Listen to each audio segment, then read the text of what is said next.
So this is one way I find my key level, right? Now, put it this way. This is the key level from the 8th. Now, this still remains a key level, right? This still remains a key level, right? Because we already know that there's a lot of sellers sitting over here. So when the market comes here, what's going to happen? Either those passive sellers can show up again and drive price down, or passive buyers step in and drive price up. So by having a key level, it basically eliminates how many trades you take, and it allows you to take accurate trades based off where the market actually wants to go. And so there's one thing you want to take away from this video. It's understanding this sort of framework here. So it's one of my most favorite frameworks is this one here. So we're focusing on these 4 P's, right? So this is the footprint execution process, or the premium footprint execution process.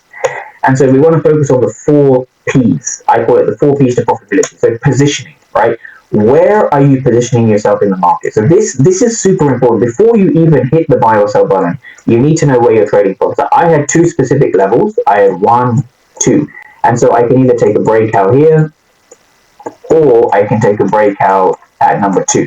So I'm waiting for either 1 or 2, right? So I'll show you in real time what that looks like, right? For those who are interested in sort of the live trading, I do offer that in a private sort of Discord setting. How that works is like this. So I will go to the Price Action Labs chat, and I will look to break things down step by step. So this was at sort of 10:18. I'm sort of waiting for these 2 levels here. This is at 10:18. So notice how building discipline in trading simply comes down to having a process. So if you don't have a process, then by definition, you will be gambling, and so you won't have any discipline. One of the biggest things to build discipline is to actually have a process to find levels, to read price at the levels, to understand confirmation at the levels, and then precisely execute at those levels, right? So everything comes down to levels, precision, timing, and reading of order flow, all this stuff. So once you have that, you then want to, obviously you can see here, I'm looking for, and then this came at 11:35. So notice how there was an hour, or over an hour, right? Probably about an hour and 10 minutes, hour and 50 minutes between this chart where nothing was happening and sort of this chart. Now this chart was very interesting. So I posted this at 16:35 UK. So this would be 11:35 Eastern.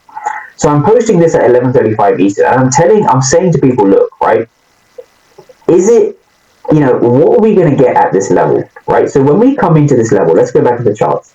So when we come, whoa, here we go. So when we come into this level, right, what we can see is a very, very, very, very clean break above this level, right? We've broken with the body, we've had this break here.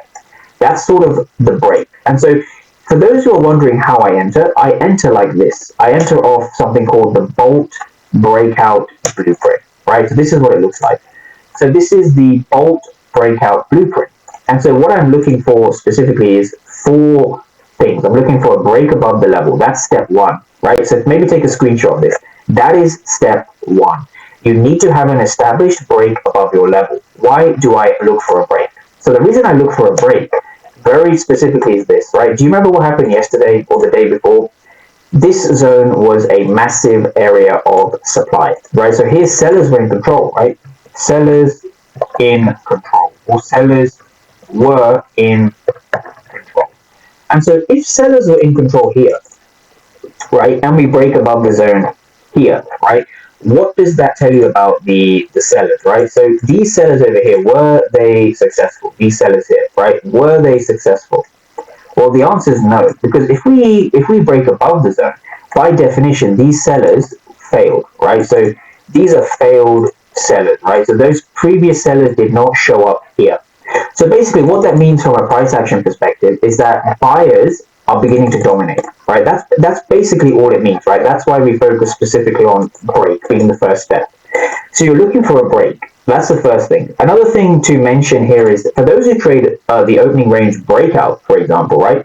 This is the opening range breakout high. And so one thing I found from my back testing is that if this is the opening range high, if you have a key level, let's